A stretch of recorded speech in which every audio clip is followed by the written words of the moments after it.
tac. Alors, dites-moi, est-ce que vous voyez notre cher Djemil? On va voir. À mon avis, débranche et rebranche le câble. Oui, on le voit. Ça y est, c'est bon. Oui. Bonjour, avec ma superbe caméra sur mon laptop, c'est vraiment tout dégueu. Mais bon, on est là. Mais non, attends, parfait, BG. On est là. Le BG des journalistes indépendants. Si, il faut le dire. Là, on est sauté dès le début. Dès le début, c'est comme ça dans la Crack Story. Tu vas bien, mon Djemil? Oui, je vais bien. C'est toujours une question très compliquée parce qu'à la fois, elle n'attend pas vraiment de réponse, cette question. C'est un peu genre, tu vois. Ouais, bah en fait, tu sais quoi, si on avait été qu'un-riz et que j'avais fait une pré-interview avant, tu t'aurais fait comme chez Jamie Fallon, t'aurais dit ouais, ça va bien parce que d'ailleurs, il y a pas longtemps, là, j'ai appris une bonne nouvelle, machin, et tu sais, après, ils enquillent sur un truc, c'est toujours un prétexte. Exactement. Non. C'est pas ça du tout mon truc habituel. Non. Très individuellement, ça va. Si la question, elle se porte sur le collectif, ça va un peu moins bien. Et d'ailleurs, on avait une question avec les Cracks, parce que la communauté s'appelle les Cracks, ceux qui participent à CKR. Les Cracks voulaient savoir comment on prononçait réellement ton prénom. Comme tu l'as prononcé, Djemil, avec un G. Djemil. Voilà. Vous êtes tous habitués à Jamel, par exemple. Bah, c'est pareil, sauf que ça s'écrit pas pareil. Voilà. Ça vient de Djemil. Voilà. C'est un prénom turc. Ouais. Mais il a des origines arabes, voilà. Donc du coup, même si ça n'a pas de lien parfois, bah si, là oui. Voilà. D'accord, ok. Non, mais moi j'ai l'habitude parce que j'ai un de mes meilleurs amis qui est d'origine turque et du coup je connais très bien son prénom. Il a pendant toute notre enfance ça a été problématique. Ma mère n'a jamais su le prononcer. Il s'appelle, alors ça se prononce Guvench, mais ça s'écrit G-U-V-E-N-C-C-D. Et donc on dit Guvenc. Ou alors ma mère disait du vin, je sais pas pourquoi avec un D, elle voulait absolument pas le.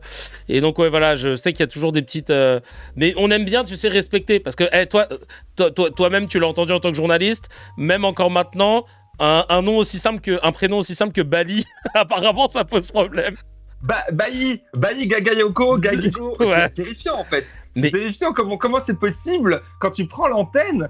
Bon après, je suis un petit peu indulgent, c'est vrai parce que j'ai longtemps fait du direct aussi avec prompteur et compagnie, etc.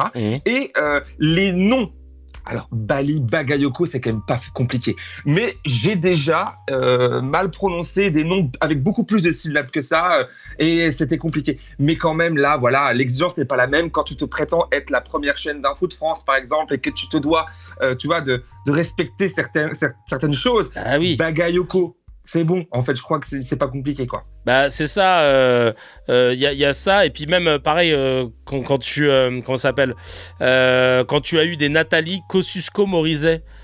Voilà, et là, il n'y a pas eu de souci. Ouais, voilà, tu vois, c'était pas, hop, j'ai remonté un petit peu le son. Alors, Djemil, je te présente, pour les rares personnes qui ne te connaîtraient pas, tu es un journaliste indépendant, vidéaste aussi, on peut le dire. Né en 87, la meilleure cuvée. Voilà, je tiens à le dire, parce que je suis 87 aussi. Meilleure cuvée, parce qu'il y a, pour les anciens, Hilary Duff, qui est de 87, Michael B. Jordan, Kendrick Lamar, ou encore Cynthia Erivo, que tout le monde a connu récemment dans le rôle d'Alphaba, là, dans la comédie musicale Wicked. Ou encore Kevin Razi, quoi. Voilà, ou encore Kevin Razi. Donc, t'es autodidacte de formation, toi, en tant que journaliste. Ouais, c'est marrant, on peut dire ça comme ça, autodidacte de formation. Oui, c'est une formation qu'il a prise de pas faire de formation. Moi-même.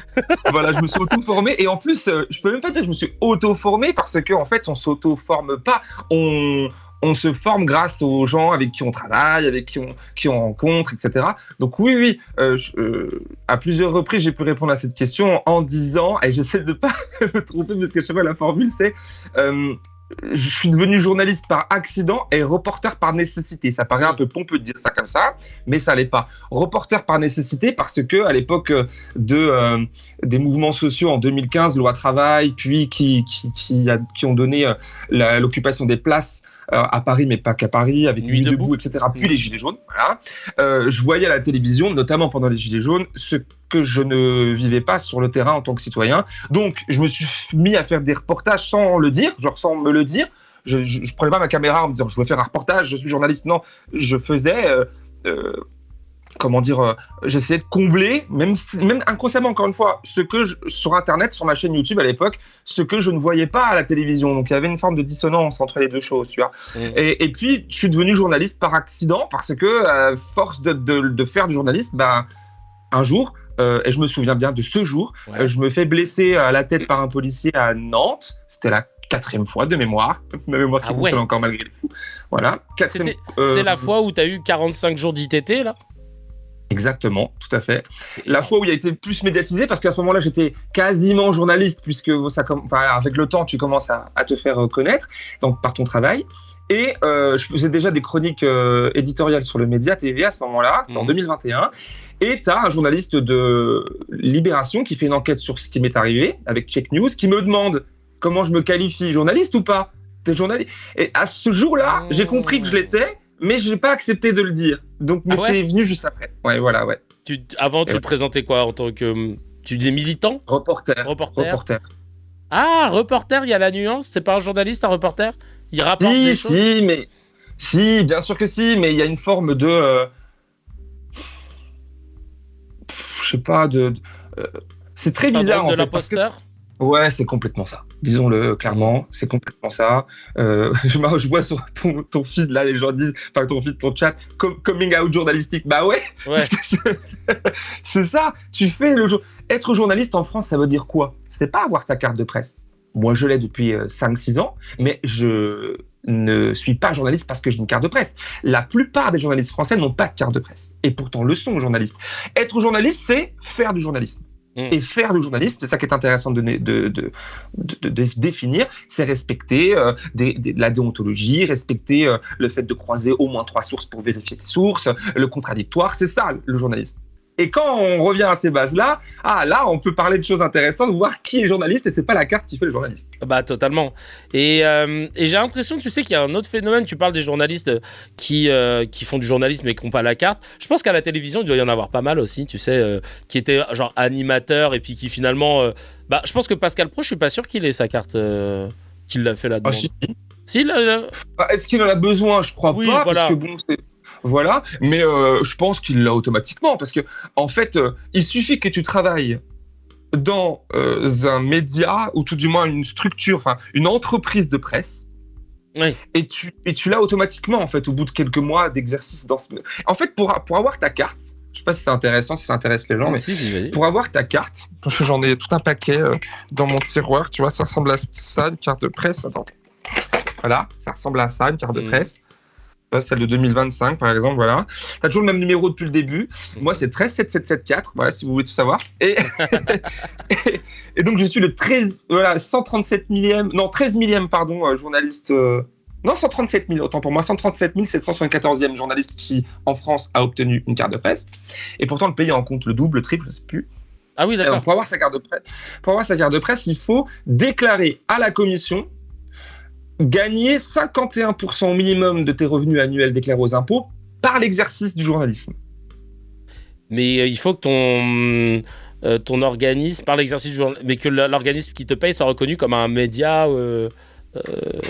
Voilà. Oui, il y a ça. Et s'il n'y a pas, c'était le cas de plusieurs. Comment il s'appelait déjà Glantz, son prénom, je me souviens plus.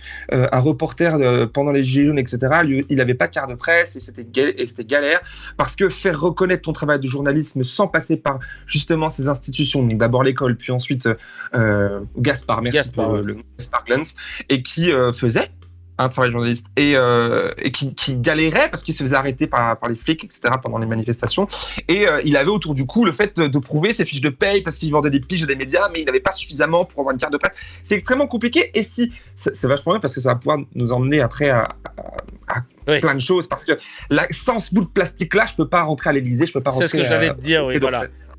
Parce que donc, au-delà, il y a ça, tu peux avoir aussi des accès à certains lieux. Moi, je sais que j'ai un pote, il était plutôt dans le sport, Roland Garros, etc. Tu peux demander à avoir accès à certains lieux pour pouvoir couvrir des événements aussi avec ta carte. Oui, bien sûr. La carte de presse te permet des accréditations à différents endroits. Et aussi te permet d'avoir des avantages. Alors là, je vais casser un mythe parce que l'avantage dont tout le monde imagine à ce moment-là, c'est l'avantage fiscal. L'abattement, ce fameux l'abattement fiscal. Alors je sais même plus à combien il est, mais je crois qu'il est à 6 ou 7 000 euros par an. Mais il n'est pas nécessaire d'avoir de carte de presse. Il suffit d'être journaliste et de pouvoir le démontrer. Donc tous les journalistes peuvent avoir cet abattement. Voilà. Et c'est 7 000 quelque chose. Vous tapez ça sur Internet, vous trouvez facilement. Et c'est pas un luxe. Alors c'est un luxe quand même pour certains parce que Pascal Praud il a droit à cet abattement et que je crois pas qu'il ait besoin de ça.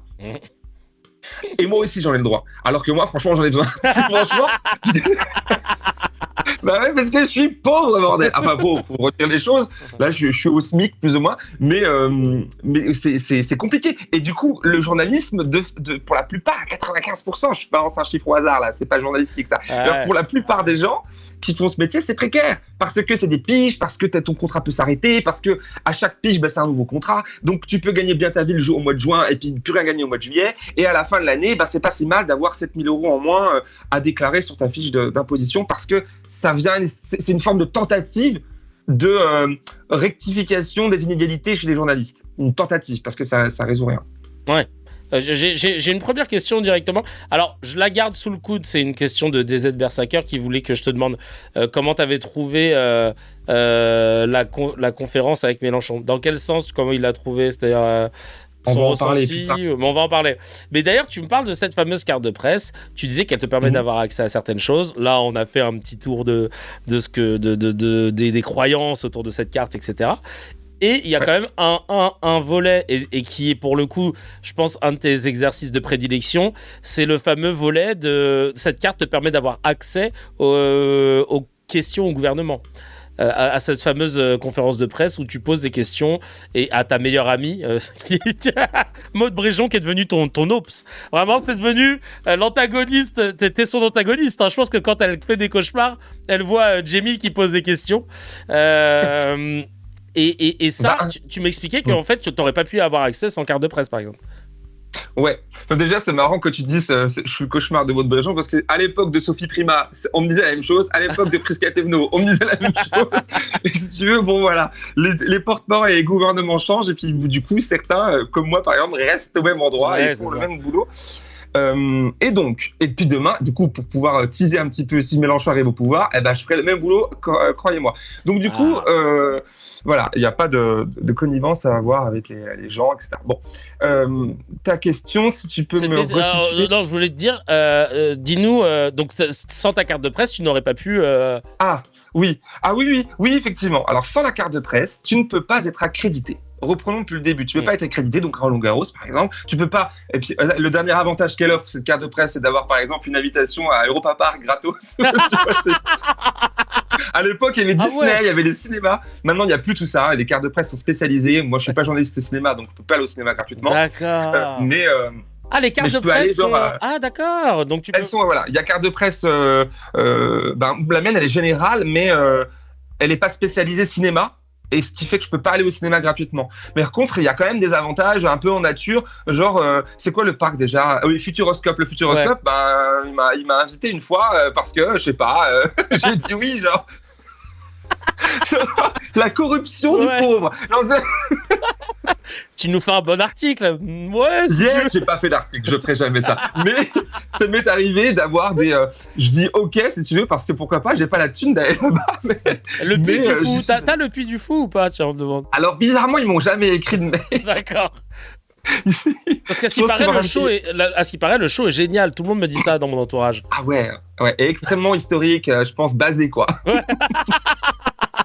Avec Stéphane Bern sans doute comme source principale. Mais je veux dire, tu as donc revenons au truc. Ouais, tu peux pas être accrédité et ça pose un réel problème parce que on peut en parler pendant des heures de ce point presse à l'Élysée. Déjà, définir ce que c'est. C'est pas des questions au gouvernement. Les questions au gouvernement, c'est le terme qu'on utilise pour les élus qui posent des questions au gouvernement à l'Assemblée nationale. C'est une chose. Mais bon, c'est technique. Moi, je pose pas des questions au gouvernement, mais à sa porte-parole qui, pour le coup, là, elle est aussi ministre de l'énergie. Ouais. Parce que Maud Bréjon, qui a 34 ans, qui est élue, je ne sais plus où. C'était à l'époque où j'habitais à Châtenay-Malabry, c'était ma députée. Elle fait, c'était Châtenay, Sceaux, Antony et Bourg-la-Reine. C'est voilà. Circo des Hauts-de-Seine, quoi. une circonnaute. Ok, très bien. Elle a fait son parcours professionnel dans l'énergie, notamment nucléaire, etc. Elle est ingénieure nucléaire. Bon. Donc elle est ministre. Alors, donc ça pourrait ne pas être le cas, mais bon, elle est ministre de l'énergie sous le gouvernement.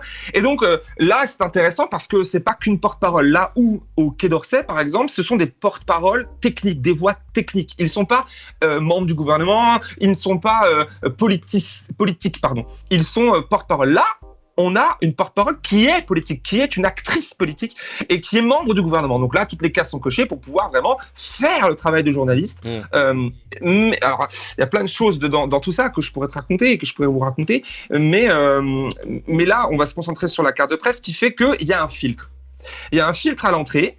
Déjà, par l'obtention de cette carte de presse, donc la validation d'une certaine institution qui, donc la commission qui délivre ces cartes de presse. Mais bon, là, cette marche-là n'est pas compliquée, tant compliquée que ça à franchir. Sauf pour Jordan Florentin.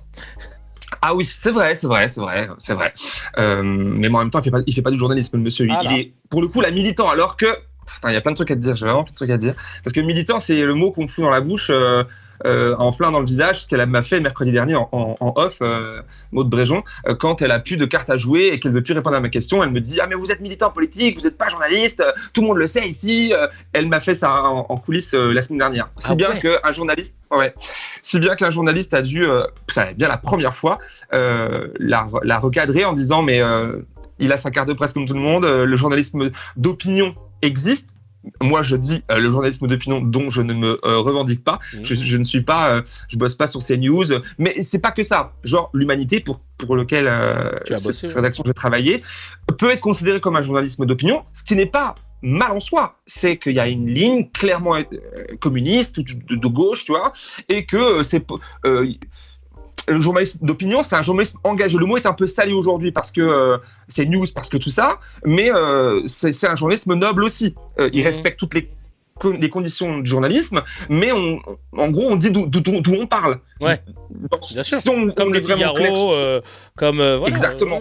Tout à fait, Kevin. Parce que si on était honnête jusqu'au bout de la définition, il y a que du journalisme d'opinion, parce que tu regardes un JT de TF1, désolé, bon, on a compris qu'ils étaient pro-police, que leur source c'était la préfecture. Donc c'est tout, c'est ça. Donc blague à part, boutade à part à ce niveau-là. Il faudra qu'on revienne sur cette histoire de mode, c'est incroyable. Ouais, clairement. Je pense qu'il n'y a pas que elle. Elle, pour moi, c'est la...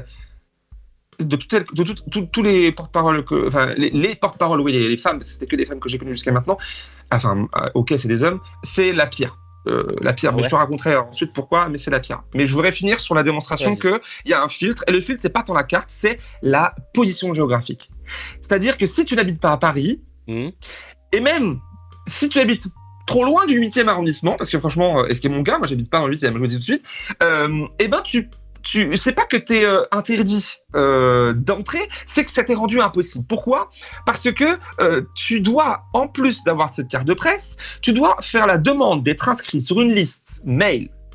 Donc c'est là qu'ils demandent ta carte de presse, pour te prévenir de quand il va y avoir le point presse, qui est généralement le mercredi matin, mais pas toujours. Des fois c'est le mardi, des fois c'est le jeudi, des fois il n'y en a pas, des fois il y en a vraiment. Et tu es au courant la veille à 22h30. Quoi ? Il te demande de t'accréditer la veille à 22h30. Ouais, à 22h, 21h, la veille. Tu as un bouton, tu cliques dessus, tu remplis ton formulaire, tu reçois ton accréditation le lendemain matin, 1 heure avant. Ah oui, d'accord. Et donc, moi, 1 heure avant, je suis déjà dans le métro, si tu veux, quoi. Alors que, et je compte bien rentrer, peu importe si on m'envoie le mail ou pas. Et des fois, le mail, il vient pas, voilà. Mais pour un journaliste qui habite en banlieue parisienne un peu éloignée, ou même ailleurs sur le territoire français, et qui voudrait accéder à un lieu aussi rare que celui-ci, où tu peux questionner la porte-parole du gouvernement, ce qui est extrêmement rare. Là-dessus aussi, il faudrait revenir. Parce que, où sont les autres lieux où moi, journaliste indépendant, je peux confronter le pouvoir ? Il n'y a pas. Et donc, c'est pas possible. C'est pas possible. Tu payes ton train, même à ta rédaction qui est un peu précaire à distance, payer un billet de train pour Paris, une nuit d'hôtel, c'est extrêmement compliqué, c'est le matin. Ouais. Enfin voilà. Là, c'est pour moi le gros filtre, c'est celui-ci. Ah ouais, c'est ultra excluant en fait. Tout à fait. C'est très excluant, c'est très communautaire parce que tu as pas toujours les mêmes, en fait. une faune qui se ressemble. Si tu veux, moi je détonne dans le paysage quand j'y suis, hein, véritablement. Tu sens que c'est des journalistes d'une certaine catégorie socio-professionnelle, enfin, si, des journalistes, mais je veux dire, d'un certain niveau social? Bien sûr, bien évidemment. Après, je connais pas le pédigree de chacun, mais de chacune, mais c'est... je vous fais confiance pour imaginer que ce que je vais dire est plus complexe que ça, mais pour prendre un raccourci, c'est blanc, c'est bourgeois, c'est... voilà, je pense que c'est 2B là, c'est la blanc bourgeois, c'est vraiment ça. C'est très parisiano-centré effectivement, mais peut-être pas toujours parce que des fois les journalistes ils viennent d'ailleurs, ils ont fait des écoles à Paris, puis en fait ils deviennent parisiens. Regarde, par exemple, moi je suis pas de Paris, mais contrairement à Kevin par exemple, qui est un pur jus de parigo. Mais moi je suis pas de Paris, mais tu as quand même cette catégorie sociale qui est surreprésentée, qui est exclusivement là, quasiment exclusif. Et ils te le font ressentir par plein d'aspects. Ouais. Dans leur façon de vous échanger de temps en temps entre journalistes, tu sens qu'il y a un décalage ou alors ça va? Ah oui, bien sûr. Bien sûr. Ils te font des petites remarques. Ah, c'est l'indépendant, c'est le youtubeur. Ouais. Il t'appelle pas comme ça. J'ai eu le droit à tout. Mais c'est très feutré et en même temps, ça se joue feutré, ça se joue. Voilà. Ouais, c'est guindé, c'est parisien, quoi. Ouais, je pense que ça aurait lieu à Bordeaux, ce serait pareil, tu vois. Je pense pas qu'on peut dire que c'est parisien, mais c'est bourgeois. Je pense que moi, la meilleure grille de lecture qu'on peut avoir, tout du moins celle que je pense qu'on peut avoir, c'est très subjectif, c'est celle des classes sociales et donc de fait, par extension, des intérêts de ces classes. Et là, clairement, c'est ce qui fait que ce milieu-là, précisément, le journalisme élyséen, je sais pas si on peut dire ça comme ça, est très incestueux, ce milieu. Et le mot, j'utilise avec précision. C'est-à-dire, si tu veux, il y a une forme de mélange des genres qui est qui est complètement incestueux. On est censé être un contre-pouvoir en tant que journaliste, pas être des combattants des ennemis, c'est pas ça, mais que chacun a sa place. Voilà. Oui, là, non. Là, j'assiste depuis plusieurs années à des scènes, clairement... je sais pas. Ça se tutoie, ça se fait la bise. Ça se tutoie, ça se tape dans le dos, ça parle des enfants de l'un de l'autre, et pas entre journalistes, hein, entre membres du gouvernement, tout du moins. Ah oui, d'accord. Entre porte-parole du gouvernement ou entre personnes qui sont du côté de cette barrière-là. C'est pas forcément, tu vois, des personnes qui travaillent autour du pouvoir ou qui en font partie, et puis des journalistes. Mais en fait, c'est pas.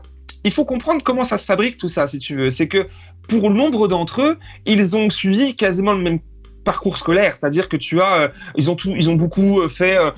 Le classique, c'est quoi, Sciences Po, puis finalement à la fin, je vais faire de la politique ou je vais être journaliste. Du coup, on se retrouve sur TF1 quand je t'interviewerai. Tu vois, c'est un peu ça. Ouais, voilà. C'est encore une fois plus complexe que ça, mais bon, là, c'est pas une caricature, c'est réel, mais bon, on simplifie, mais il y a de ça, il y a vraiment de ça. Et tu me disais aussi qu'il y avait tout un truc avec les journalistes qui veulent absolument être invités pour les déplacements du président. Effectivement, là, dans ce cadre précis, encore une fois, du porte-parole de l'Élysée,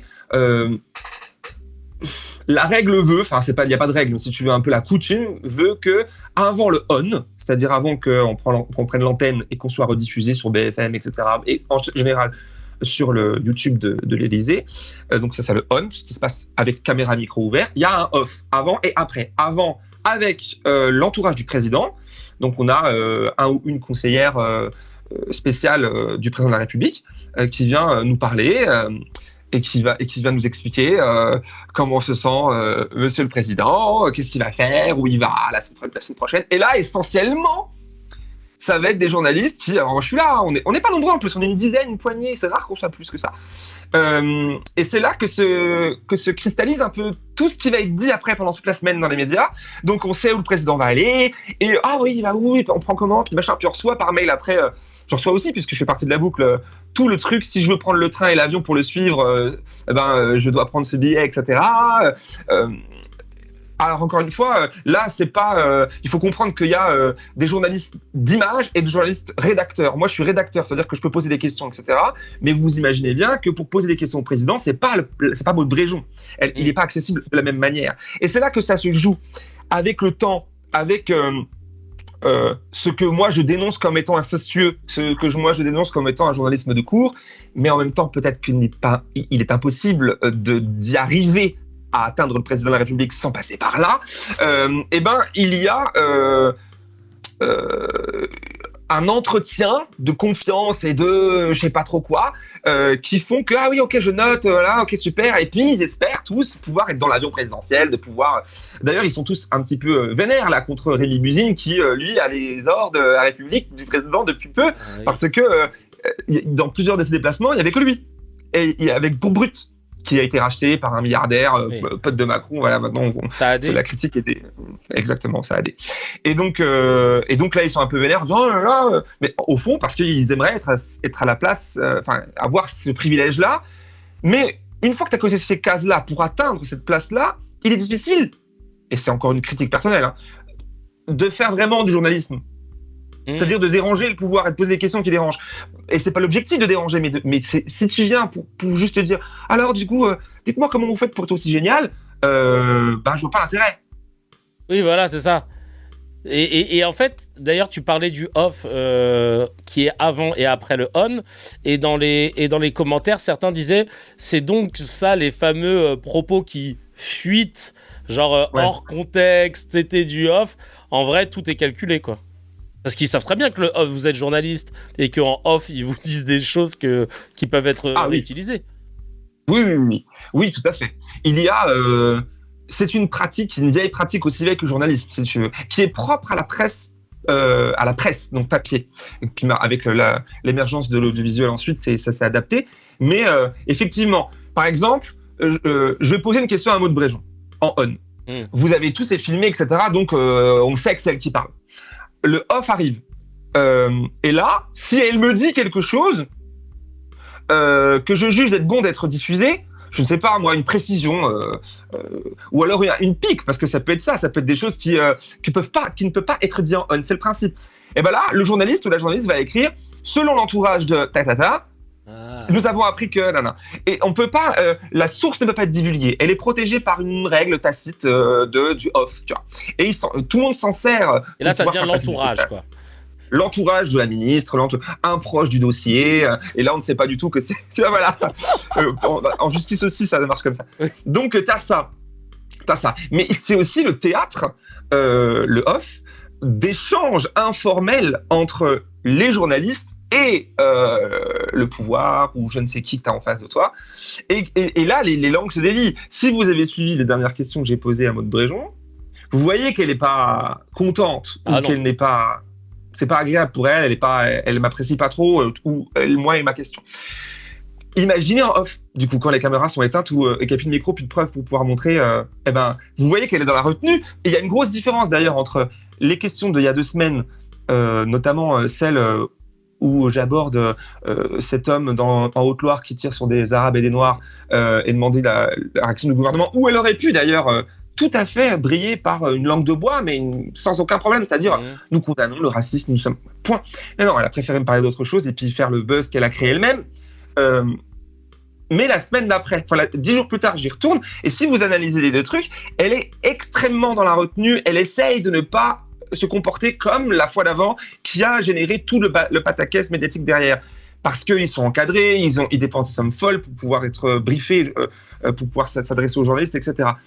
Et une fois le on éteint, une fois qu'on arrive à la fin du on, en off, elle se lâche. Et elle s'en fiche parce qu'il n'y a plus rien. Et c'est là que je peux recouper avec ce que je vous racontais brièvement tout à l'heure. C'est là que elle me fonce dedans pour me dire ce qu'elle me dit. C'est-à-dire que pour me prendre à partie devant les gens, pour essayer de me décrédibiliser, de m'isoler parmi les journalistes. Elle t'a dit quoi? Tu peux nous le dire? Bien sûr, c'est ce que je te disais tout à l'heure. C'est-à-dire que pour vous recontextualiser, ce jour-là, c'était mercredi dernier, les questions tournaient beaucoup autour, donc celles de mes confrères et consoeurs, tournaient beaucoup autour du détroit d'Ormuz, du prix du carburant, et donc de la répercussion, parce qu'une fois, vous avez un angle, tout le monde a le même angle, plus ou moins. C'est comme ça que ça marche. sur le prix à la pompe. Bon. Moi, je pose pas cette question-là parce que je sais que les autres vont poser, donc je me concentre sur les miennes, des questions qui sont souvent plus... c'est le principe du journalisme indépendant, c'est que tu n'as pas de rédaction de TF1 ou de France Télévisions qui va te dire de faire ça, donc je me permets de faire un pas de côté, mais qui reste toujours dans l'actualité. De mémoire, ce jour-là, je pose 2 questions, je laisse du temps entre les deux, parce que sinon, je peux pas monopoliser le micro ni rien, chacun a son tour. Je sais plus lesquels que je posais, pour vraiment que j'aille voir sur mon Instagram. Mais, attends, je regarde tout de suite, parce que c'est important, c'est dans l'histoire. Ouais, voilà. Donc c'était la question sur le 1er mai,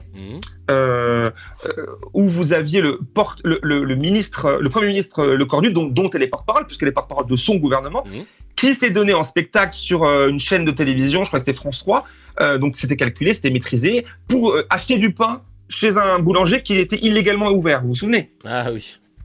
Voilà. Et qu'il avait d'ailleurs téléphoné après à plusieurs boulangers pour dire, vous inquiétez pas, l'amende, je m'en occupe, je vais vous la faire sauter. Enfin, tout ça est délirant. Le monsieur est donc hors la loi. Ouais. Le contexte étant qu'ils veulent faire passer une loi qui était d'abord une proposition de loi d'une députée qui finalement est repris par le gouvernement en tant que projet de loi pour aller plus vite, pour pouvoir casser la règle du 1er mai férié, notamment pour les... ils disent, c'est pour leur défense, pour les boulangers, les artisans, on ne touchera pas au reste, mais bon, les partenaires sociaux, eux, ils voient que la boîte de Pandore ouverte, et puis si on commence par là, ce sera pour tout le monde derrière. Bon, c'est ça le contexte. Ma question première, c'était celle-ci. Je me rassois, déjà, bon, elle n'est pas contente de ça, je reviens à la fin pour pouvoir poser la deuxième question, c'était concernant Darmanin, qui, la veille, se faisait désavouer par le Conseil d'État, qui dit non, c'est illégal votre demande. Sa demande, c'était on interdit toutes les sorties culturelles et sportives des prisonniers de tout pays parce que en mars, là, il y en a un qui s'est évadé pendant la visite du Louvre. Tu vois ? Ouais. Tu te souviens de ça ? Ouais, je m'en souviens, ouais, bien sûr. Voilà. Et donc, moi, je pose la question, la réaction du gouvernement sur le désaveu du Conseil d'État, c'est quand même la plus haute juridiction du pays. Enfin, c'est quand même pas... Est-ce que c'est... Voilà, je pose la question, tu vois. Elle me dit non. Et puis, bien sûr, pour pas répondre à ça, elle se raccroche sur les conditions de détention en disant qu'ils ont toujours tout fait pour que ce soit... Alors que je sais, moi, en tant que journaliste, sur cette question, je travaille beaucoup, que les conditions de détention s'empirent tous les ans. Ouais. J'ai visité la prison de Nanterre, la maison d'arrêt de Nanterre, 200% de taux d'occupation, ce qui veut dire 4 personnes dans une cellule au lieu d'une. Waouh. C'est délirant, ils ont des rats morts dans leur cours, ils ont même pas de budget pour pouvoir faire des activités, alors les interdire finalement ça revient même presque au même. Bref, et la relance, c'est la suivante, parce qu'à un moment donné, elle me dit des trucs comme ça, et elle me dit ouais, mais en même temps, la fuite au Louvre, ça a fait réagir aussi pas que le monde politique, mais aussi beaucoup de Français. Et donc je fais ah ben attendez, là vous comment dire comment je dis ça ? Je dis là vous me faites une super relance, je pense, et là ça fait rigoler un mec dans la salle qui pense que je pense que attendez, ma relance va être super. C'est un peu des gamins des fois, tu sais, c'est une cour d'école. Non. Et puis elle essaie de se raccrocher à ça pour dire vos collègues rigolent à ça. Je fais oui, des fois ils sont un peu taquins, mais je me déconcentre pas et je lui dis la relance c'est celle-ci. Donc vous êtes en train de nous expliquer que la politique pénale du gouvernement se base sur des faits divers dans la presse qui fait réagir l'extrême droite. Et là, du coup, elle perd un peu de truc. Elle fait non, je ne veux pas vous en dire plus. Allez, question suivante. Et puis vraiment, elle refuse de me répondre. Elle se tourne vers la journaliste de France Télévisions et elle avec le regard maintenant qu'elle voilà. Elle cherche le regard de la famille. Oui, exactement. Voilà, tu vois. Et elle dit vraiment son regard, c'est sortez-moi de là, vraiment. Allez-y, enchaînez parce que j'ai pas envie de répondre plus. Bon. Et donc. Le contexte est celui-ci, les caméras s'éteignent, moi je saute directement sur mon confrère là, pour Thierry Canet, je fais alors du coup ça rigole quand je travaille ? Il me fait non, en fait vraiment ta relance c'était vraiment bien en vrai, bon, il désamorce le truc, et puis là pendant ce temps-là, il faut vous imaginer la pièce, est toute petite, il y a 10 chaises en mode fac, tu vois, avec la petite table devant toi, voilà, on est vraiment dans un 15 mètres carrés, c'est tout petit. Ouais. La ministre descend de son pupitre, nous rejoint dans la salle, parmi les journalistes, on est 10, il y a vraiment pas nombreux. Elle est à 1m50 de moi quand je m'adresse à ce journaliste-là qui me dit ta relance c'était super, t'inquiète, machin. Et je fais mais c'était pas ma relance, c'était madame la ministre. Et là, du coup, je la montre, elle est à côté de moi, et on est en off, et madame la ministre qui m'a inspiré celle-ci, c'est à elle que vaut ce compliment. Que je lui dis, tu sais, on est en informel, je plaisante un peu, tu vois, pour dédramatiser un peu le moment qui était un peu tendu. Un peu dans l'axe, ouais. Et là, je la vois, je ne saurais pas comment te la décrire, mais elle est accoudée au mur, c'est du potin tout ça, mais c'est pas que du potin parce que ça dit quelque chose aussi du fait que nous sommes des humains et que le pouvoir n'est que fort. Enfin, les choses sont fortes que par notre capacité à y croire, tu vois. C'est comme la monnaie, c'est comme la police, c'est comme ça, nous soumettre à des choses. Donc là, je suis là face à la porte-parole du gouvernement et membre du gouvernement qui est crispé, qui a son visage. Moi, je suis pas comédien, hein, donc je suis pas toi, donc je pourrais pas te refaire. Mais elle est pas bien. T'as fait du théâtre. Et du coup, T'as fait du théâtre. Oui, j'ai fait du théâtre, mais bon, si tu voilà, voilà, bon. Et ça se voit parfois, c'est genre le mec est un peu trop théâtral. Mais je veux dire, c'est, je vois qu'elle est pas bien. La parole, je suis pas. Alors du coup, mon sérieux, je le reprends, puis je fais justement par rapport aux questions que vous posez aujourd'hui, vous nous expliquez à l'instant. Et là, tout le monde est là avec son calepin, on essaie d'avoir des informations un peu plus parce que c'est off. Donc on continue de bosser. Et je fais, vous dites que vous allez donner des chèques énergie aux Français par rapport à la pompe, etc. Mais le prix du baril et donc de l'essence, ça ne concerne pas que la voiture et les gens qui l'utilisent, ça concerne la consommation en général. Et puis elle est vraiment genre en mode mépris et dédain en me regardant comme ça, comme si j'étais un moustique à écraser. Mais vraiment, j'exagère pas en vous disant ça, c'est vraiment ça. Et elle fait, je comprends pas ce que vous me dites en fait. Je fais, et là t'as le mec du média, grand média français qui me disait, je vais pas être de balancer des noms, mais qui me disait, ah, ta relance c'était super en fait, t'inquiète, qui vient un peu à ma rescousse, un peu pour continuer de se racheter, et qui me dit, bah, il vous parle là de l'inflation en fait, c'est ça dont on parle. Et oui, c'est pas bête parce qu'effectivement, bah, donc il complète ma question. Et elle fait, mais je vous ai répondu en fait, je vous ai répondu. Bah non, vous ne m'avez pas répondu parce que vous avez répondu uniquement sur le prêt à la pompe. Non, c'est pas une question bête. Mais vu que c'était moi qui la posais, c'était une question nulle. Et pourquoi je vous dis ça? C'est parce que plus tard, là, je lâche l'affaire, ça continue, les autres posent des questions, et des questions qui sont similaires. Genre, quelqu'un, là, je peux te dire parce que, quoique, non, je veux pas dire qui pose des questions, une autre personne d'un grand média français pose une question sur la taxation de Total. Ouais. Alors, qu'est-ce qu'on compte vers le gouvernement? Et sur les super profits. Et elle répond pas, un peu à côté. Donc moi, là, du coup, je reviens. Il s'est passé quelques minutes. Je fais, bah, c'est intéressant quand même, parce que là, pourquoi vous faites pas une proposition de loi pour le coup, là, enfin, un projet de loi? Pourquoi? Ça serait intéressant. Parce que là, vous dites que, ouais, mais elle me sort le fameux truc qu'on avait sorti à Mélenchon sur TF1 le jour où il avait déclaré sa candidature, là. Mais on peut pas les taxer parce qu'ils ont pas de profit en France. Ah oui, la fameuse porte de sortie, là. Mais c'est faux. Et on peut taxer, même si c'est à l'étranger. C'est une volonté politique. Et de deux, et je lui dis, mais c'est pas quelque part, bon là, vous nous dites ça, mais c'est une pirouette illégale. Enfin, illégale, pas trop morale. De là, il déclare ailleurs, c'est pour éviter le fisc en France. Et là, elle me dit directement, mais vous êtes qui? Vous êtes journaliste ou vous êtes militant politique? Elle me dit ça comme ça. Oh. Elle me disait comme ça, je suis pas là pour débattre politique avec vous, c'est pas mon rôle. Je fais, ah bon? Bah si, c'est pas un débat, c'est genre je pose des questions. Vous êtes membre du gouvernement, je vous pose une question. Et là, je suis un peu stupéfait, mais je perds pas mon sourire et je réagis un peu comme ça. Je fais, ah bon, ok, mais là vous faites un procès, qu'est-ce qui se passe? C'est déplacé ce que vous me dites là. Je suis pas militant politique. Et c'est là que un journaliste intervient, enfin pas tout de suite parce que je suis un peu seul au début. Personne ne moufte, personne ne parle. C'est comme à chaque fois pareil. Ça m'est arrivé plein de fois ça. Et personne ne parle, ils s'en fichent un peu.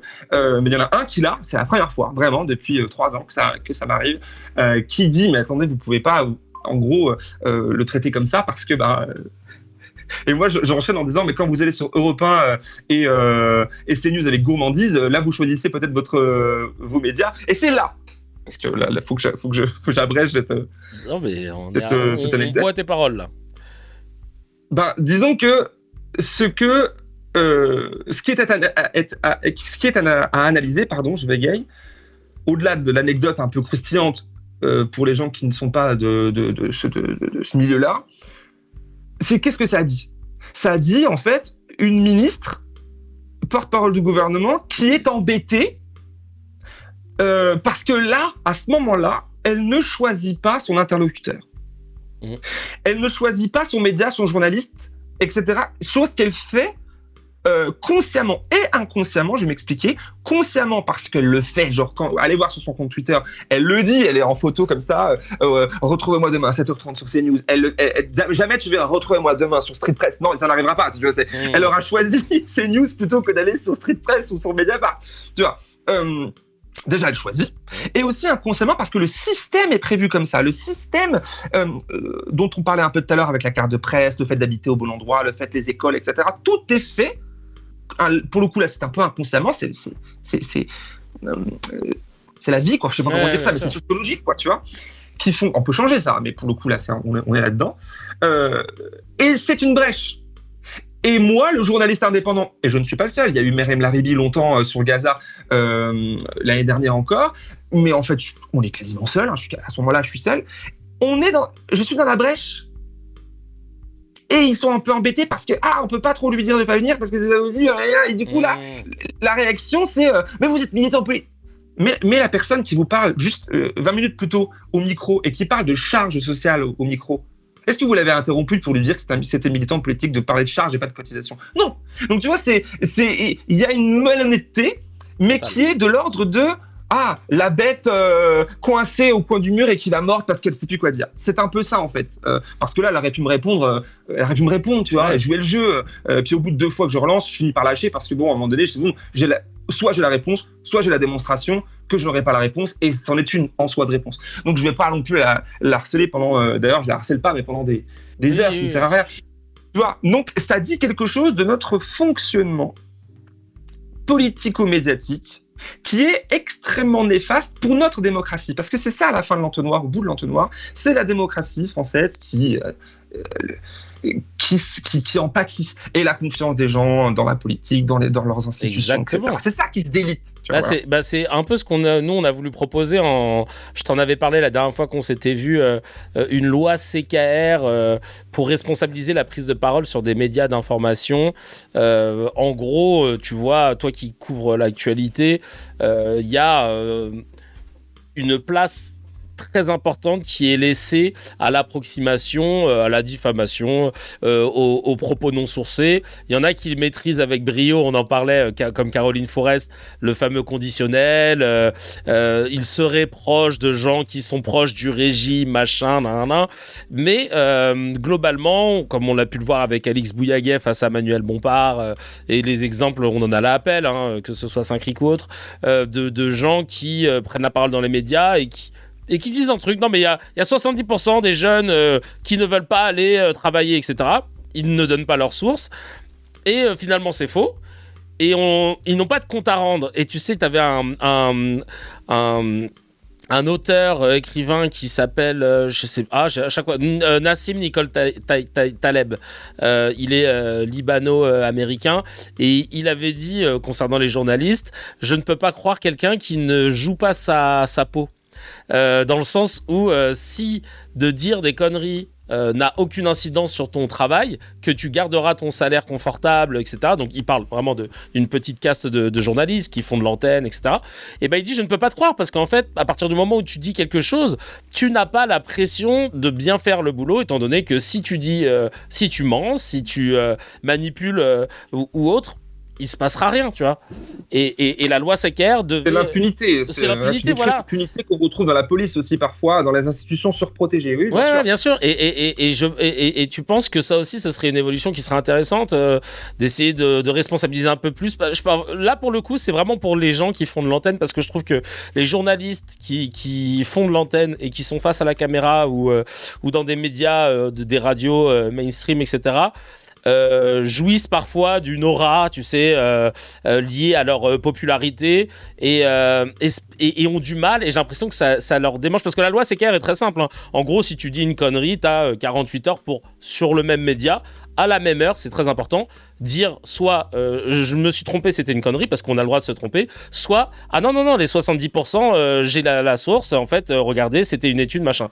Et si tu refuses de le faire, t'as un blâme, et au bout du deuxième blâme, tu peux être suspendu d'antenne. Donc continuer ton métier de journaliste, mais pas de prendre la parole à l'antenne pendant un laps de temps.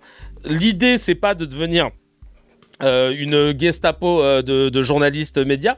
L'idée, c'est juste de se dire, venez, on est tous dans le même bateau. C'est-à-dire que moi, demain, en tant qu'humoriste, si je commence à diffamer, très vite, je peux avoir une pression déjà de la part de si quelqu'un porte plainte contre moi, et aussi une pression dans mon métier où des gens ne viendront pas dans ma salle, ou tout simplement des programmateurs ne me programmeront pas parce que Kevin est celui qui sur scène ment, diffame. Et en fait cette pression-là, les Alix Bouillaguet, j'allais dire Antoven, il n'est pas journaliste, mais parfois on se demandait en vertu de quoi il était invité, mais ou alors comment il s'appelle, il y en a un aussi qui est ou Bornstein parfois sur certains sujets, Gilles Bornstein, plein d'éditorialistes en somme, les Barbier et compagnie, toutes ces personnes qui viennent et qui sont dogmatiques. Je pense que si, parce que ça, machin, je pense qu'il devrait, Fogg, oui évidemment, je pense qu'il devrait avoir quelque chose qui puisse leur... Je veux pas les supprimer de la télévision, je veux juste qu'ils puissent avoir la pression de se dire, bon, quand j'ouvre ma bouche, j'ai une responsabilité, parce que moi, par exemple, je prends toujours l'exemple de ma maman, elle n'est pas éduquée à l'image, donc quand elle regarde CNews, elle saura pas qu'il y a un journaliste et un éditorialiste et un essayiste, et que leur parole ne va pas forcément se valoir selon les sujets, que certains vont juste faire de l'opinion, mais j'ai une cravate, je présente bien, c'est forcément qu'il a dit quelque chose de vrai. Et pour te rejoindre sur le fameux entonnoir, ça devient au bout d'un moment même un déni de démocratie si on n'a pas de rigueur là-dessus, parce que ma mère va se dire c'est vrai, ils ont raison, les 70% machin, et dans les votes ça peut se ressentir, et c'est là en fait que le bas blesse. Oui, là tu as dit beaucoup de choses qui sont très intéressantes, et déjà cette fameuse idée de loi je crois, alors, faudrait voir dans les détails, etc., comment ça se goupille le texte, très sérieusement, mais pour pouvoir répondre rapidement, comme elle est présentée, comme tu l'as présentée quand on a discuté la dernière fois ensemble, elle me paraît être plus que nécessaire pour tendre vers quelque chose de vertueux. En termes de communication médiatique, parce que c'est au-delà même du journalisme. C'est-à-dire que ça devrait s'appliquer à toutes les personnes qui, et c'est peut-être là la difficulté de cette idée de loi, s'appliquer à toutes les personnes qui ont un poids médiatique en général. Quand on sait qu'aujourd'hui, parfois un simple TikToker ou streamer a plus de poids médiatique qu'un présentateur, que Léa Salamé sur JT de France 2, les publics sont différents, etc., mais en quantité, eh bien, ça devrait s'appliquer, ce genre de règles à tout le monde. Et là, pour le coup, on tombe déjà sur la première difficulté. Parce que d'un côté, il y a une journaliste, Léa Salamé, dans l'exemple, et de l'autre, nous avons des gens qui s'improvisent, qui ne prétendent pas être journalistes, par exemple, ou qui s'improvisent autre chose, bref, qui parlent, qui s'expriment, c'est tout. Et qui pourraient aussi avoir le même impact comme tu prenais l'exemple de ta maman tout à l'heure, la personne, c'est pas qu'elle présente bien, mais elle peut bien présenter, comme toi maintenant avec ta cravate ou ton costard, mais t'as une casquette, ça équilibre, ça va. Voilà. Mais ça va. Mais je plaisante, mais je veux dire, ou quelqu'un à qui on offre et on accorde beaucoup de sympathie parce qu'on projette sur elle ou sur lui, on s'identifie à cette personne, tu vois. Et là, du coup, je m'inclus dedans parce que je suis un peu entre les deux. Moi, je suis pas journaliste de formation, mais de profession. Et je viens de l'endroit où j'ai fait des choses sans me dire journaliste. Donc, du coup, je comprends ce milieu tout en comprenant aujourd'hui le milieu journalistique dans lequel j'évolue aussi. Donc, du coup, je vois que nous avons tous des responsabilités et nous devrions... Tu tapes dans le mille, évidemment, parce que nous devrions avoir des blâmes si nous nous trompons, si nous bafouons nos responsabilités. Notre responsabilité là-dedans, elle est si grande aujourd'hui, à l'heure où on ne lit plus, malheureusement, et en même temps, on lisait sans doute hier le même caca qu'aujourd'hui on nous donne tout près à la télévision. Dans les jours, lire un journal, c'est pas forcément preuve de qualité, mais sinon, vous avez le Frontière à 14,90€, ce serait incroyablement qualitatif. Tu vois ? Et non, papier glacé, c'est beau, mais c'est pas un bar. Et faut le dire. Bon, en même temps, on enfonce des portes ouvertes. Mais si tu veux, c'est tellement facile aujourd'hui. On a de l'information qui nous arrive tout cru comme ça, tout cuit, pardon, dans le bec. On a Et pour démêler le vrai du faux, mais en même temps, c'est quoi le vrai, c'est quoi le faux, c'est très compliqué. Mais au moins, ta proposition, je trouve qu'elle est, c'est la première pierre à au moins à mettre, tu vois. Et de ne pas l'avoir mise, qu'elle n'existe pas, nous montre à quel point cette force médiatique, journalistique et pas que, journalistique, on le voit avec le cas, par exemple, je vais être bref parce que je peux digresser longtemps sur ce sujet, mais... il est intéressant, c'est normal. Pour moi, il est plus qu'intéressant. Il est vraiment. Donc journalistique, on le voit avec l'exemple de Vincent Bolloré et de son empire. Auprès d'un journaliste de Capital il y a quelques années, il disait je me sers de mes médias pour bâtir mon projet civilisationnel. C'est les mots qu'il prononce. C'est flippant. Et à l'inverse, du côté médias, néo-médias, web, etc., l'importance aussi politique est importante. L'importance politique aussi est cruciale et centrale. On le voit avec l'exemple de Benjamin Netanyahou. Je prends cet exemple-là. Pourquoi ? Parce que lui, il y a quelques mois, à New York, il dit nous avons conscience de l'importance des influenceurs, etc., pour bâtir, pour contrecarrer les fake news qui sont pour lui des fake news, mais qui sont des news en vérité, de dire qu'ils font commettre un génocide, etc. Et donc il va faire quoi, ce monsieur, à ce moment-là ? Il va recruter des créateurs de contenu pour faire de la publicité pour Israël, le paradis sur terre. Vous voyez un petit peu que de Netanyahou à Bolloré, on a en fait un intérêt commun de se servir de ce qui forme l'esprit critique normalement, mais qui forme les esprits, et pas critique pour le coup, avec des objectifs politiques. Et donc c'est tellement au cœur de la matrice du truc en fait, et c'est pas d'aujourd'hui, c'est depuis que le journalisme existe, depuis le début, que ça ne va pas changer. Les gens qui sont aujourd'hui au pouvoir ne vont pas changer les choses parce que ça fonctionne. Et c'est peut-être là la bonne transition pour vous parler aussi, je ne sais pas si tu voulais qu'on en reparle, mais de Mélenchon avec sa conférence de presse avec les nouveaux médias. Justement, parce que tu avais une question là de DZ Berserker qui voulait savoir comment tu avais trouvé la conférence avec Mélenchon, que j'ai regardé hier d'ailleurs. Ouais. Tu l'as trouvé comment si demain c'était lui le président. Eh ben, alors la transition, je pense qu'elle est bonne parce que on a là, moi ce jour-là, mercredi dernier, je sors donc de ce que je vous ai raconté en substance tout à l'heure, voilà, donc bien de l'Élysée, et 4 heures plus tard, le temps d'aller à un rendez-vous, de bouffer quelque chose, je me retrouve dans le 10e arrondissement, donc on change aussi d'environnement social. Voilà, d'ambiance, chez Mélenchon, pour qu'il puisse répondre à nos questions, à nous, journalistes, néo-journalistes, je ne sais pas comment il dit ça, bref, des gens qui ne sont pas de cette caste médiatique, c'est le terme qu'il utilise. Et, comment dire les choses sans me mettre à dos tous les insoumis. Parce que je comprends pourquoi on peut être... à fleur de peau parce que là les enjeux sont énormes. Il y a l'extrême droite qui menace, et à gauche fait que à cet instant nous ne sommes pas encore à l'élection, mais si on va prendre la photographie de la dernière élection présidentielle avec ces données là, donc je peux dire que fait est que Mélenchon est l'outil, comme pour reprendre Manon Aubry ce jour-là qui parlait de lui comme un outil politique, l'outil le plus aiguisé quoi, pour pouvoir essayer de peut-être remporter l'élection. Donc on comprend que critiquer Mélenchon, critiquer les méthodes de son parti, qui n'est pas un parti mais est un mouvement, est compliqué. En tout cas, tout le monde t'encourage à y aller en disant non, mais les critiques objectives sont intéressantes et importantes. Donc vas-y. Ah oui, c'est vrai que je merci de me faire l'écho de le chat. J'ai du mal à le suivre des fois. Bah voilà, donc t'inquiète. Et donc, vas-y. Cool. Bah en même temps, peu importe, vous imaginez bien que c'est pas grave. Je dirais quand même les choses. Mais j'essaie de le faire correctement. C'est-à-dire que ce n'est pas comparable déjà. Parce qu'on me dit, alors c'est mieux que machin sera différent. Non, c'est pas comparable. Là, d'un côté, il y a Maud Bréjot, l'Élysée, ils sont le pouvoir, ils sont au pouvoir. De l'autre côté, nous avons un aspirant au pouvoir, un opposant. Ouais. Du coup, le Mélenchon demain au pouvoir ne sera pas le même. Déjà, c'est évident. Parce que c'est évident.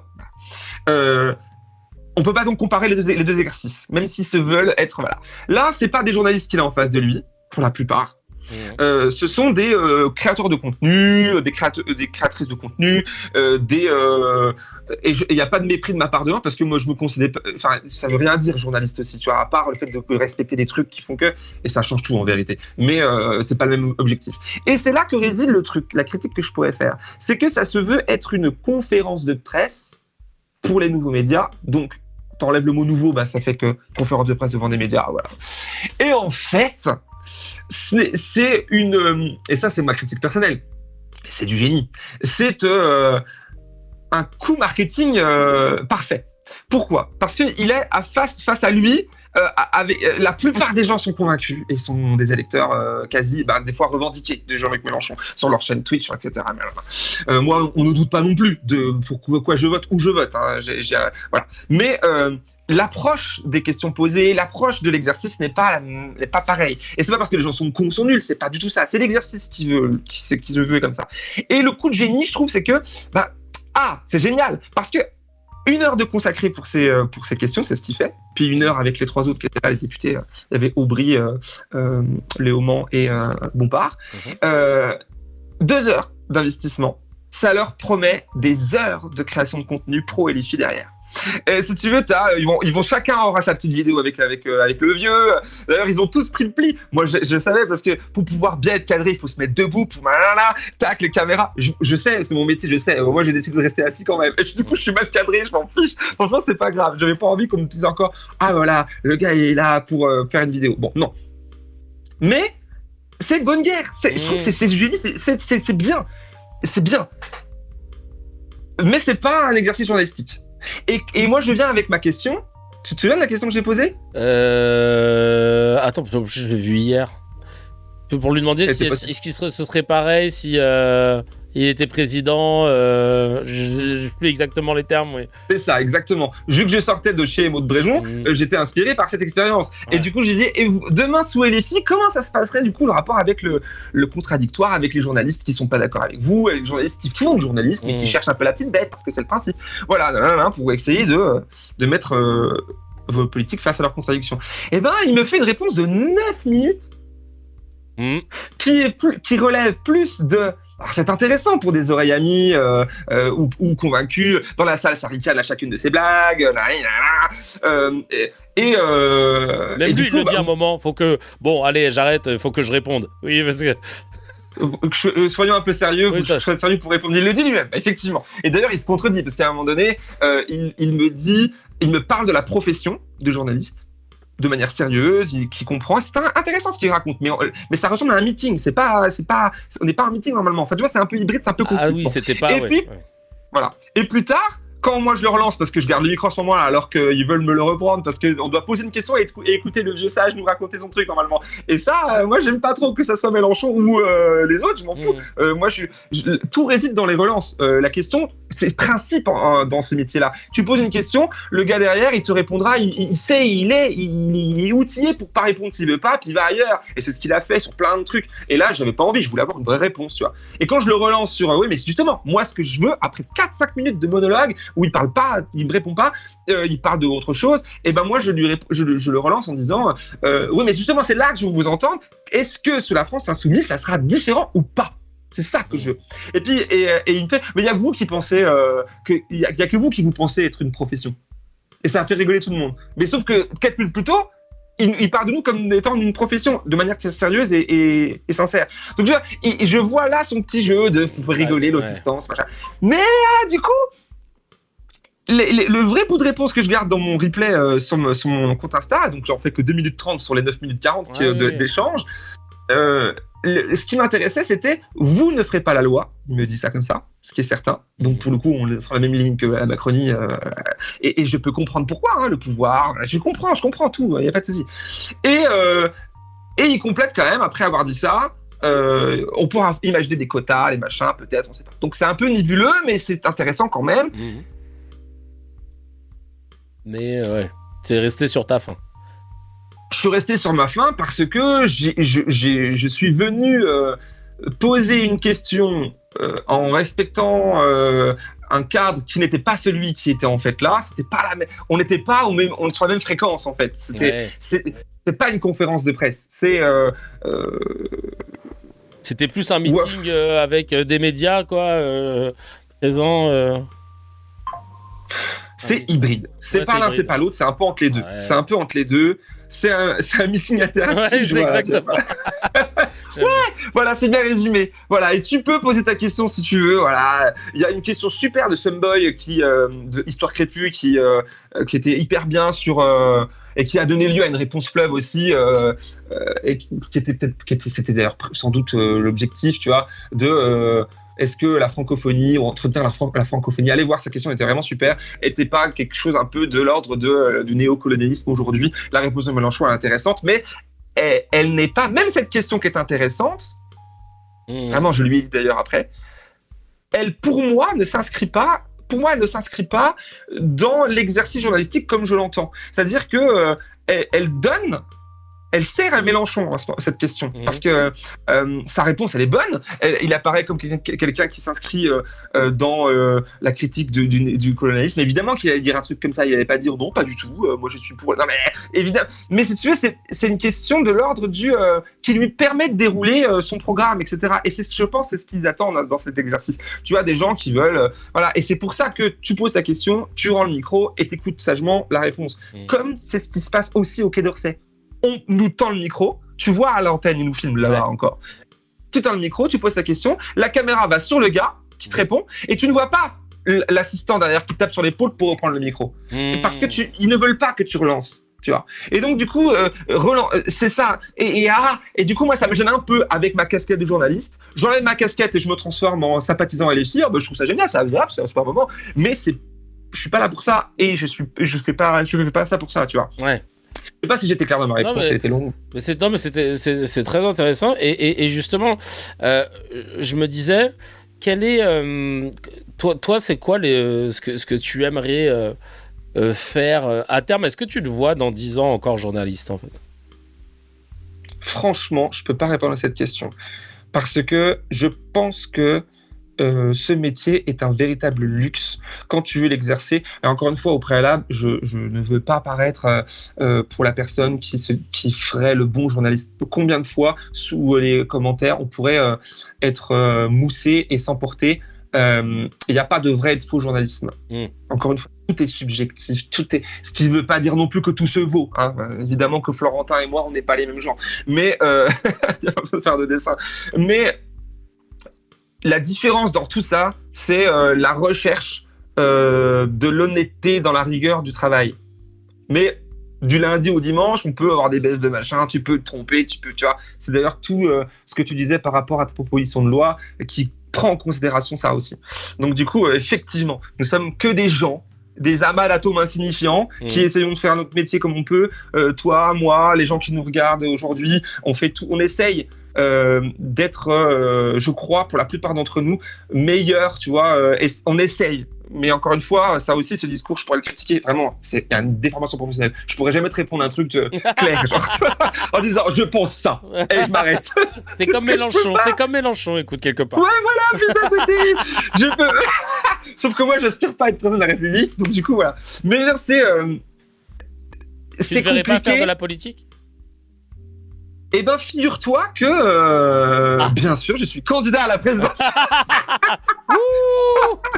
Je suis le 37e. Non, franchement. J'ai fait cette expérience bien avant d'être journaliste, etc.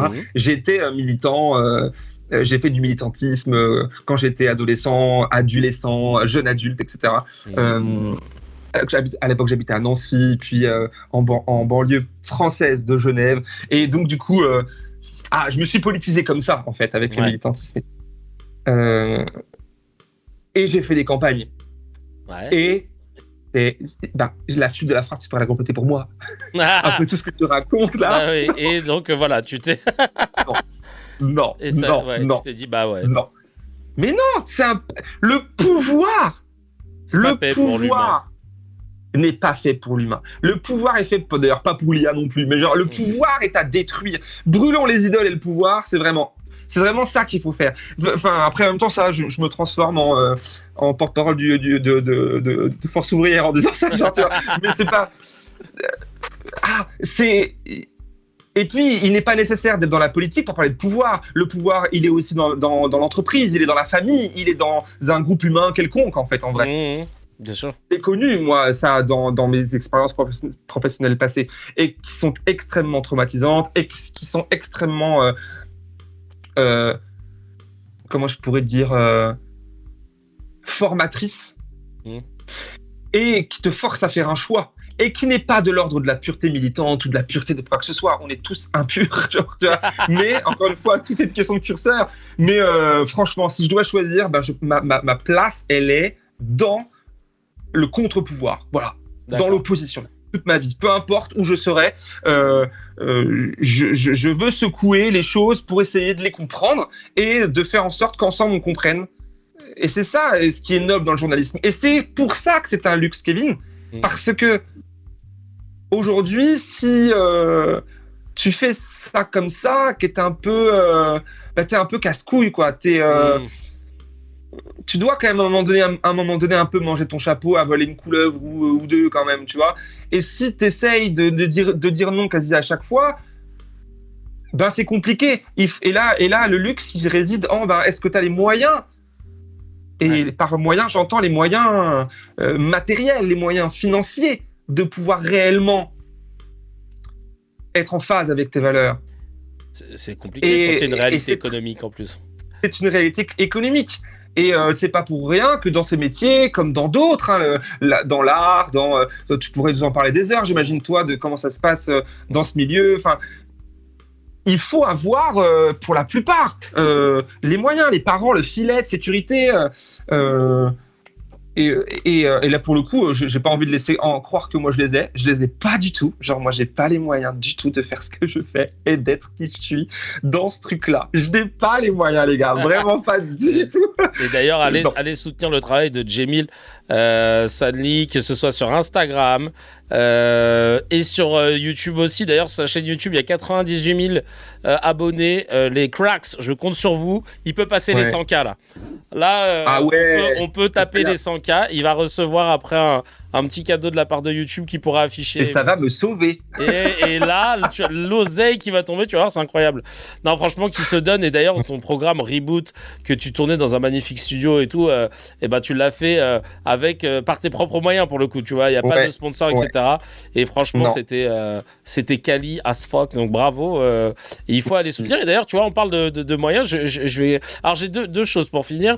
Il y a d'abord Lady CC dans le chat qui nous dit on aimerait bien avoir l'avis de Djemil sur la conférence sur des primaires à la Bellevilloise, là. Primaire de gauche. Est-ce que tu y étais? Non, je n'y étais pas à cette primaire. Non, parce que personne n'y va y aller, il n'y en aura pas. Mais non, à cette conférence, cet événement à la Bellevilloise. Le lieu est génial par ailleurs. Voilà. C'est tout ce que je pourrais vous en dire de positif, je pense. Le lieu est super. Non, mais voilà, ça reste. On pourra en parler encore des heures. Voilà. Là, on a. C'est l'illustration de ce qu'on parle depuis tout à l'heure ensemble. Ce panier de crabes qui est partout. Et donc, ça se mange entre eux, là. Vous avez des gens le PS qui va diviser leur 1,6% en deux parties, les anciens insoumis qui veulent tuer le vieux. Il y a des tas de trucs qui se passent et ça se donne en spectacle. Et voilà. Mais ça, je pense qu'il n'y a pas besoin de faire une grille de lecture. On a tous la même, je pense. Oui. Ouais, mais c'est parce que c'est vrai qu'on a vu ces petits moments gênants ou autres. Apparemment, il n'y a pas d'ultime qui a fait un... oui, d'ailleurs, la Bellevilloise, je ne veux y aller que pour les soirées Back to Basic. Je vous recommande les soirées Back to Basic à la Bellevilloise, hip-hop, R&B des années 2000 avec un karaoké en première partie de soirée. Moi, j'y allais tout le temps à l'époque et je compte bien y retourner. Voilà la Bellevilloise. C'est Kevin, on y retournera ensemble pour ça. Voilà, on y retournera ensemble pour ça. J'aimerais te parler, pour finir, d'une dernière chose parce qu'on parlait justement de moyens, etc., pour pouvoir faire... entre autres, correctement le journalisme. Le journalisme. Et en fait, je viens d'apprendre que Mathieu Pigasse, donc le propriétaire de Radio Nova des Inrocks, du groupe Combat aussi, se dit favorable à une création d'une chaîne d'infos en continu de gauche, quotidien titre le CNews de gauche, une chaîne qui pourrait voir le jour sur l'un des créneaux de la TNT laissé vacant par Canal+, et toujours pas réattribué. Est-ce que tu penses que ce serait une bonne idée, toi, d'avoir une nouvelle chaîne d'infos dans les offres qu'on a sur la TNT? Là, tu vois, quand tu me parles de ça, j'ai tout de suite la boule au ventre parce que je pense à quelque chose que tu imagines, quoi.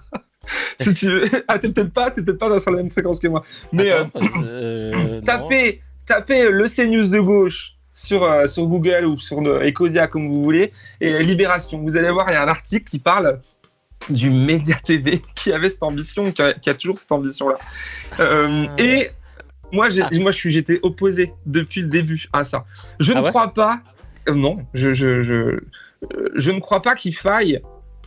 Moi, je veux je préfère qu'on mette notre énergie à faire fermer ces chaînes plutôt qu'à essayer de les combattre en créant une qui nécessairement va reproduire les mêmes problèmes. Nécessairement. J'ai passé 3 ans et demi au Média TV. Et des erreurs similaires. En fait, je sais plus qui est-ce qui disait, c'est Einstein qui disait, on ne peut pas guérir la maladie je sais plus comment il disait ça, il serait bête de croire qu'on peut changer les choses en répétant la même recette. Enfin, je sais plus comment il disait ça, ou c'est pas lui qui disait ça. Bref, c'est ce que je pense. On ne peut pas changer les choses avec les mêmes ingrédients, avec les mêmes choses. Et si nous créons demain une chaîne de médias, une chaîne d'information en continu dit de gauche, ça veut tout dire et rien dire, en plus, je me dis. D'abord, ça veut rien dire, parce que pour les uns, ça existe déjà, c'est France Télévisions. Ouais, voilà, c'est ça. Oui, c'est ça. France Inter. Ouais. Non, mais écoutez, France Inter et France Télévisions, vous allez voir, c'est de gauche. Ouais. Mais il faudrait définir ce que c'est de gauche. À l'époque, aux médias, d'ailleurs, moi j'étais contre l'utilisation du terme de gauche, alors qu'on a finalement, ils ont opté pour ça, parce que ça veut dire quoi en fait ? En fait, tu joues le jeu de la binarisation du monde, où tu as 2 camps avec une barrière, et donc on est là, on est soit. Donc tu peux pas avoir de nuances en fait. C'est jouer avec les mêmes armes. Enfin. Ce serait en partenariat, Pigas il en parle, et je me permets de te couper, excuse-moi, parce qu'ils disent que ce serait avec Fabien Gay, donc sénateur communiste et directeur de l'Humanité, qu'ils espèrent obtenir ensemble une fréquence pour faire une émission. Et tu, je sais pas si on peut en parler, mais parce que tu as aussi été à l'Humanité, et c'est vrai que comme ils font un travail qui est plutôt basé, factuel, etc., on aime bien. Moi, je partage régulièrement dans CKR des contenus qu'ils font. Mais c'est vrai que tu me soulignais quelque chose la dernière fois.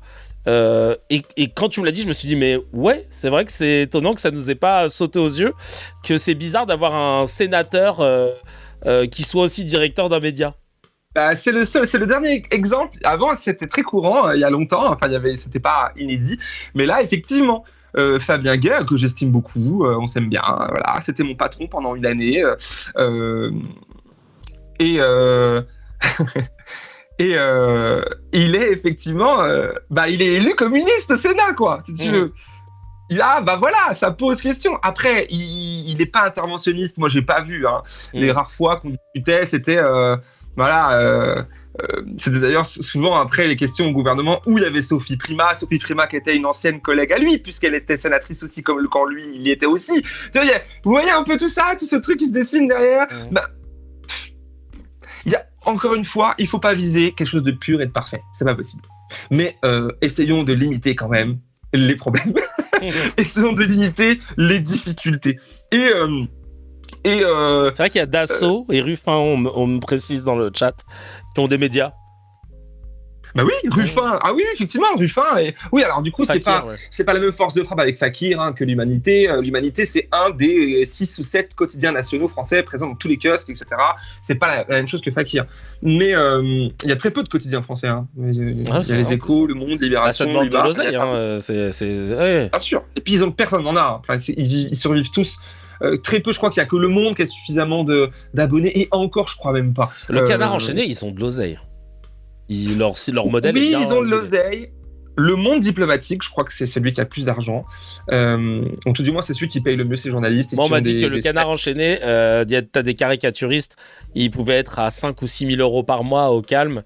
C'est ceux qui payaient le mieux. Voilà, si vous voulez apprendre le dessin. Ah, bah, ça, c'est une rumeur, je ne sais pas, j'ai pas vérifié. Mais pour le coup du monde diplomatique, ça, j'ai des sources, je peux vous dire que oui, il paye très, très bien. Mais, et tant mieux, enfin, je veux dire, voilà. Mais, je ne pense pas que Canard enchaîné vende suffisamment pour il y a aussi les aides à la presse, il y a plein de choses qui comptent aussi. L'humanité survit avec ça. Là, on nous parle de Mediapart dans le chat. Mediapart, l'année dernière, faudrait voir précisément, mais l'année dernière, ils ont dégagé plusieurs millions d'euros de chiffre d'affaires et une somme incroyable de bénéfices. Ils étaient des bénéficiaires, vraiment une somme importante, très importante. Donc leur modèle économique fonctionne, mais en médias indépendants qui au départ ne l'étaient pas. Ils ont été soutenus par des fonds. C'est pas genre toi tu crées un média demain ou même moi et puis on peut arriver à ça. Non, il faut quand même au départ avoir des millions d'euros en fait. Et c'est pas genre une façon de parler. Il les faut véritablement. Et alors pour créer une chaîne, revenons à ça, une chaîne d'information continue de gauche qui serait capable de rivaliser avec CNews ou BFM TV, donc avec les mêmes recettes, avec les mêmes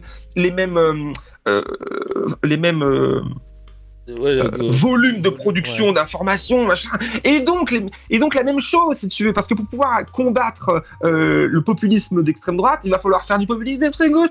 Mais pourquoi faire ? C'est l'objectif de politiciens, pas de journalistes. Arrêtons de mélanger les choses. Voilà, nous avons des biais en tant que journalistes, nous avons de la subjectivité, il faut l'assumer, nous avons des préférences, et nous avons des angles, nous avens des lignes éditoriales, mais nous ne sommes pas des militants politiques, nous sommes engagés. Le terme, moi je l'avais revendiqué il y a quelques années en disant que je suis journaliste militant, mais j'ai appris entre-temps que c'était pas ce que j'étais. Je suis journaliste engagé et nous le sommes tous, même Léa Salamé, même la journaliste qui interroge Mélenchon sur TF1, elle est engagée, qu'elle le veuille ou non. Elle pourra pas dénoncer pendant son JT de TF1 les ravages que l'entreprise Bouygues fait quand ils font un reportage sur mon Dieu, la Loire elle déborde. Pourquoi ? Parce qu'on bétonise le sol dans toute la France et c'est qui fait en premier ? C'est ton patron, c'est Bouygues et Martin. Donc tu veux, voilà, il y a des choses. Et ça, c'est la seule chose qu'il faut qu'on fasse, c'est que chacun et chacune, on ait ces éléments dans nos têtes pour pouvoir décrypter. C'est qui ? Quand lui parle, on sait d'où il parle. Quand elle me dit ça, on sait d'où elle est et je vais considérer son information ou son avis, si c'est un éditorialiste, à la lumière de ça. Parce qu'on ne pourra pas interdire les gens de parler, on ne pourra pas les foutre au bagne, il ne faut pas le faire. Donc, il faut nous outiller plutôt que de recréer un énième problème. Non, il faut travailler à ce qu'on assainisse le journalisme à la télévision et fermer ces news. Voilà. D'accord. Non, après, tu vois, pour le coup, moi qui ai bossé chez Canal, à l'époque, j'avais eu pas mal de journalistes dans mon émission que j'avais débauché de chez iTélé avant que ça devienne CNews. Et ce sont de très bons journalistes. Je bossais avec, d'ailleurs, qui ont eu des carrières après un peu cool. Genre, je pense à Pauline Rosenberg. Elle a bossé c'était notre rédactrice en chef que j'embrasse, qui a bossé après pour rien à voir le service d'information du gouvernement. On a Mohamed Mezrey, qu'on retrouve souvent sur France Info, qui est envoyé spécial, etc. Donc j'ai bossé avec tous ces journalistes-là. Et je pense que les journalistes de la rédac de CNews, ils sont en PLS ils ont besoin de manger. Et il y a des piges, donc on ne pourra pas leur reprocher. Ils produisent de l'info, ils recoupent des sources et tout. Mais après, une fois qu'ils donnent l'info à l'antenne, l'antenne fait tout et n'importe quoi. Et on l'a déjà vu dans les boucles de WhatsApp que je sais plus qui avait réussi à récupérer Mediapart ou autre, ou dans le groupe WhatsApp, t'as la Red Chef qui dit à Sonia Mabrouk à l'époque, non, n'en parle pas, ne parle pas de qui aurait pu tuer, c'était à l'époque d'une attaque terroriste, ne parle pas de qui a pu tuer machin, on n'a pas les sources. Et Sonia Mabrouk à l'antenne, oui, selon nos sources, il semblerait que ce soit un tel, et alors qu'en fait, c'est pas la personne. Mais bien sûr, mais il y a un exemple incroyable quand tu me parles de ça. Je pensais à même pas CNews, mais BFM TV pendant une manifestation à laquelle j'ai participé, pendant laquelle j'ai fait un reportage à l'époque. J'étais pas journaliste, j'étais youtubeur, voilà, sur la loi sécurité globale 2020, je crois, un truc comme ça, à Paris. Et t'as un gars qui fait du tambour avec du sang sur le visage. Tu te souviens de cette image ? Ah oui. Je sais pas si tu te souviens. Oui, et à BFM TV. c'est avec certitude nous disait que c'était de la peinture, c'était un déguisement, etc. C'était faux. Il venait de se faire casser la gueule comme beaucoup d'entre nous à la manifestation et c'était du sang. Ils ont dû démentir plus tard dans la soirée, tu vois, mais l'information principale a fait beaucoup plus de buzz, que la désinformation était beaucoup plus importante que l'erratum qui arrivait derrière. Et là, on revient sur la proposition de loi, tu vois. Et il y a aussi une chose que je pourrais vous raconter, c'est un jour, on veut me tester sur BFM TV. Moi, j'accepte en tant que journaliste politique. J'étais à l'Humanité à l'époque. Et je n'ai fait qu'un seul tour de piste parce que en coulisses, on me disait c'est bien, il nous faut des profils un peu de gauche parce que, bah oui, ils doivent respecter la loi. La loi, en fait, il est interdit dans la presse que les médias audiovisuels d'opinion, c'est illégal. Ouais, c'est vrai, c'est illégal. C'est intéressant de le savoir. C'est autorisé à l'écrit. L'Humanité, par exemple, c'est un peu un journal d'opinion, d'inspiration communiste. Et à la télévision, ça serait pas légal.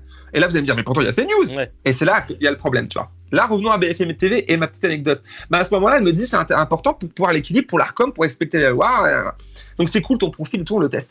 À ce jour-là, c'est le gouvernement Bayrou qui est nommé. On me demande mon avis de journaliste politique, etc. Et je rappelle des faits. Et à ce moment-là, vous vous souvenez, on change et on reprend les mêmes. On a Darmanin, on a Borne, etc. À d'autres places.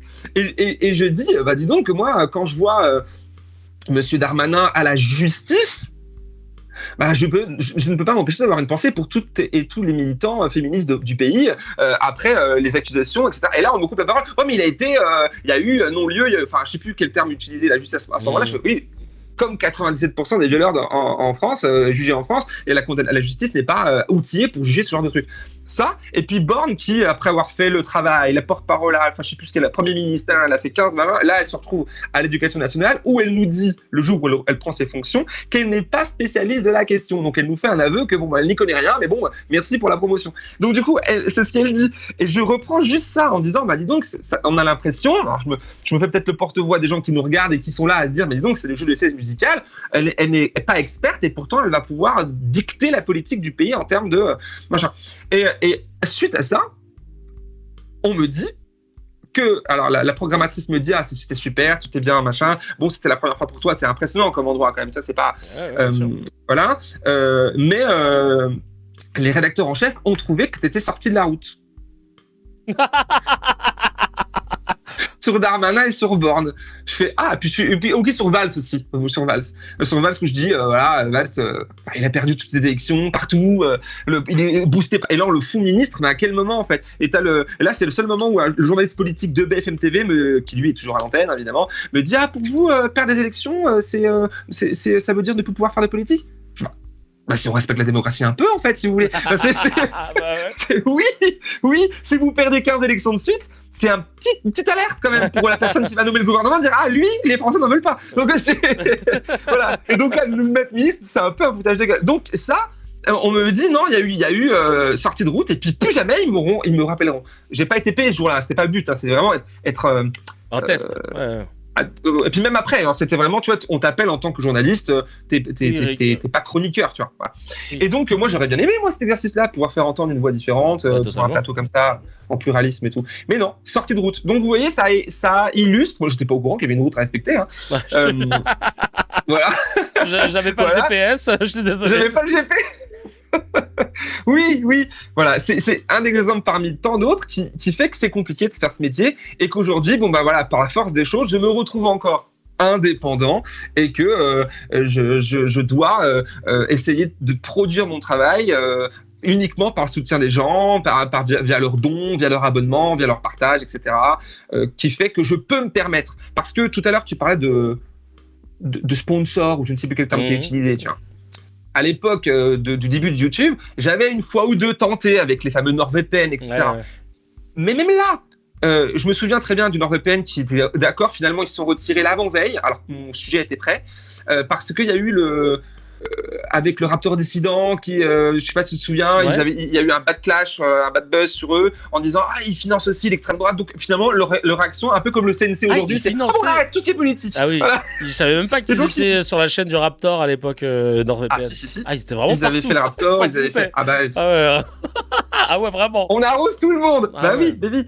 Et donc c'est très compliqué. Voilà. Et à ce moment-là, ils me disent bah finalement on fait plus une politique. Je fais mais attendez, bon bah tant pis. Et je dis ça pourquoi? Parce que du coup j'ai réécrit mon sujet qui était un sujet politique, machin, où j'avais mis dedans pensant que ça allait pas altérer mon contenu. Et en fait, j'ai donc cette mésaventure m'a permis d'écrire avec NordVPN et finalement de l'enlever et de réécrire mon sujet sans le partenariat. Je m'en suis rendu compte que inconsciemment, ça m'avait quand même matrixé. Je dois m'adapter et tu n'es pas complètement libre. Tu vois. Ah ouais. Donc voilà, aujourd'hui, je suis complètement libre. Les dons. Avec mes biais. Mais voilà. Et je souhaite le rester. Bah, je pense que, en tout cas, je souhaite que tu puisses rester indépendant le plus longtemps possible, mais pas indépendant et en galère, évidemment. Et donc, qu'il y ait de plus en plus de gens qui te soutiennent. Encore une fois, sa chaîne, Jemil Sanli, sur YouTube, je vous ai mis les liens, je vais vous les remettre dans le chat. Et sur Instagram pour le suivre. Le Némésis, comme on dit, de Maud Bréjon. J'adore. En tout cas, merci mille fois d'avoir pris le temps de papoter ensemble. C'était trop cool. Les cracks sont adorés. Moi, le premier. Donc, c'était vraiment un plaisir. Kevin. Merci. C'était un plaisir, vraiment. Merci beaucoup de m'avoir invité chez toi. Et c'est normal. Bien, et chez Kevin Razi, tu es à la maison. Et puis, je te dis à très, très vite. En tout cas, prends soin de toi et merci encore. Merci, salut. Et salut tout le monde. À la prochaine. Chacal, si tu as kiffé l'épisode, appuie sur abonne-toi, mets un petit j'aime et clique sur la cloche, ça fait plaisir. Pour voir l'épisode en entier, c'est sur la chaîne CKR Replay que ça se passe. Il y a le lien dans la description et évidemment, l'épisode en entier est disponible sur toutes les plateformes de podcast, Spotify, Apple, Deezer.